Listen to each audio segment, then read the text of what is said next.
Oke, Assalamualaikum warahmatullahi wabarakatuh. Saya Muhammad Ali Hairil, mahasiswa TI 203, mata kuliah struktur data dengan NIM 2021-2205-027. Oke, di sini saya akan menjelaskan soal program atau tugas yang diberikan oleh Bapak untuk melengkapi nilai-nilai yang kosong. Jadi yang pertama-tama yang akan saya jelaskan tentang struct. Jadi terlebih dahulu itu apa sih itu struct? Definisi struct. Jadi struct itu adalah sebuah tipe data yang dapat menyimpan beberapa nilai dengan tipe data yang berbeda-beda.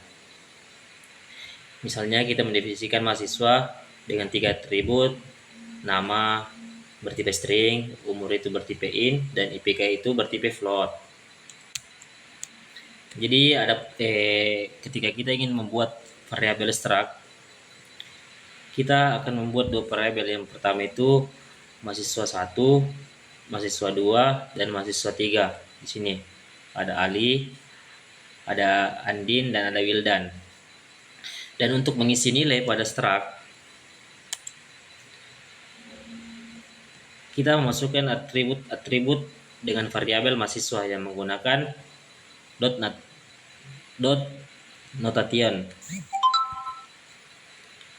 Kemudian yang terakhir itu ada menampilkan nilai dari variabel struct, yaitu ini menampilkan nilai dari variabel struct itu ada code data mahasiswa, code nama, umur, IPK, seperti itu. Kemudian untuk dari code ini akan menampilkan nilai-nilai atribut dalam variabel mahasiswa. Dengan demikian codingan yang ini menampilkan informasi tentang mahasiswa tersebut, yaitu tentang data-data nama, umur, dan IPK. Oke, coba mari kita run programnya.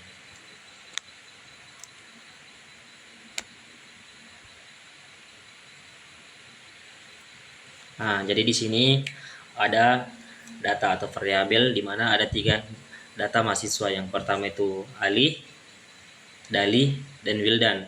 Yang di sini menampilkan variabel nama, umur, IPK. Jadi seperti itu tentang bagaimana itu struct. Oke.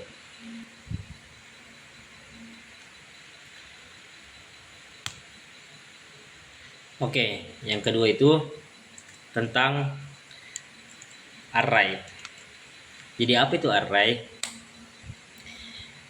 Jadi di sini di pertama-tama itu di bagian inMain atau inNilai itu deklarasi array dengan ukuran 5 yang berarti dapat menampung 5 nilai integer yang dimana mengisi ke dalam nilai array.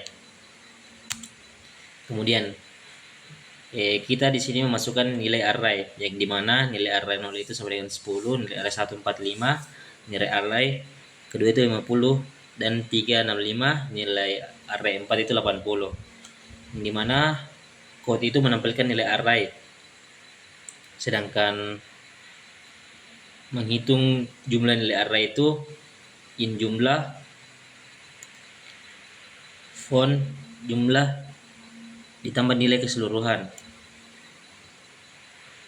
Nah, di sini kemudian ada mencari nilai maksimum dan minimum, yang dimana nilai maksimum dan minimum itu yang dari nilai minimum 10 sampai nilai maksimum 80. Nah, bagaimana cara untuk menampilkan nilai-nilai array itu dan bagaimana cara mengetahui nilai array itu?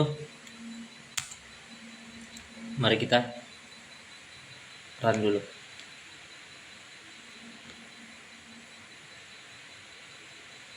Nah, di sini sudah tampil dari running programnya, yang dimana nilai array-nya itu nilai minimumnya itu ada 10, sedangkan nilai maksimumnya itu 80. Kemudian dari jumlah keseluruhan nilai array itu ada 250. Oke, jadi itulah penjelasan tentang program array. Oke, kemudian kita lanjut ke penjelasan tentang program string atau input string. Yang dimana pertama-tama itu di bagian include a string atau include string itu, pada baris pertamanya itu kita memasukkan library stream yang digunakan untuk input output data. Pada baris kedua itu kita memasukkan library string yang digunakan untuk mengelola string. Kemudian itu yang using namespace itu pada baris ini kita menggunakan namespace std memungkinkan kita untuk menggunakan fungsi-fungsi variabel yang ada dalam namespace. Nah, kemudian fungsi integer main di sini itu mendefinisikan fungsi yang merupakan titik awal programnya, yang dimana in main itu string nama, alamat, dan hobi. Kemudian deklarasi variabel itu ada nama, alamat, dan hobi. Kemudian dalam input stringnya itu yang dimana itu kita memasukkan nama, alamat, dan hobi. Sedangkan output stringnya itu akan menampilkan hasil output kepada pengguna ketika kita menampilkan judul data kita, itu nama, alamat, dan masukkan hobi. Oke. Untuk kemudian itu kembali ke return. Kembali ke sistem menandakan bahwa program telah selesai. Mari kita jalankan programnya.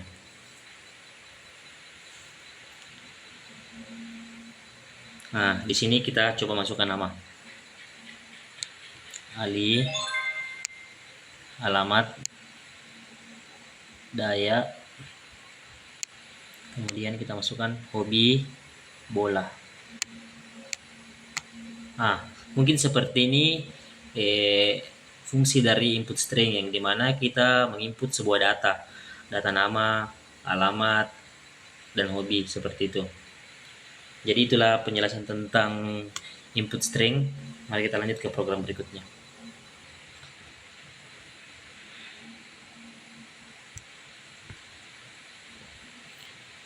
Oke. Di sini kita akan memulai menjelaskan tentang operasi penyisipan.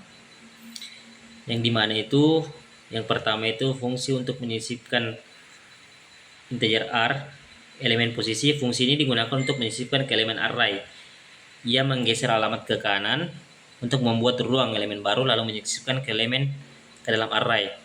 Cetak array itu integer r, integer n. Fungsi digunakan untuk mencetak array. Langkah-langkahnya itu, kemudian deklarasi array dengan 5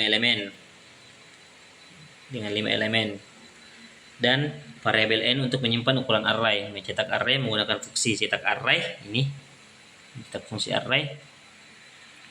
Kemudian menyisipkan elemen 6 ke posisi 2 untuk menggunakan fungsi sisipkan.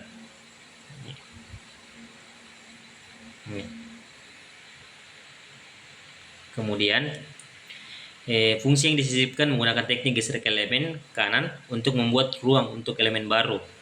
Fungsi cetak array digunakan untuk mencetak array. Kemudian untuk variabel n-nya itu digunakan untuk menyimpan ukuran array. Dengan demikian, program ini dapat menyisipkan elemen ke dalam array ke posisi tertentu dan mencetak array sebelum dan setelah penyisipan. Oke, mari kita coba jalankan programnya.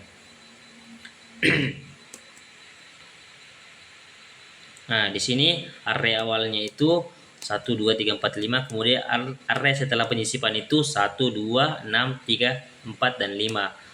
Sampai situlah penjelasan tentang program operasi penyisipan. Mari kita lanjut ke program berikutnya. Oke.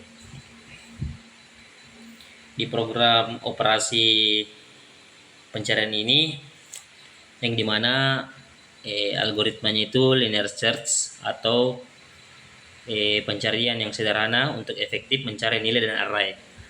Jadi algoritmanya ini bekerja untuk memeriksa setiap elemen dalam array secara beruntun. Langkah-langkahnya itu mulai dari elemen pertama dalam array ingin dicari. Jika elemen tersebut sama dengan nilai yang dicari, kembalikan indeksnya. Kemudian jika elemen tersebut sama dengan nilai yang ingin dicari, lanjutkan ke elemen berikutnya. Begitu.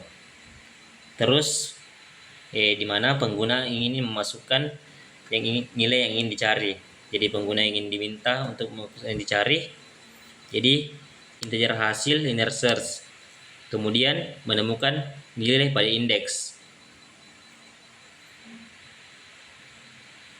Jadi fungsi linear search-nya ini untuk memanggil nilai array yang ingin kita cari. Oke, kita jalankan programnya untuk menguji.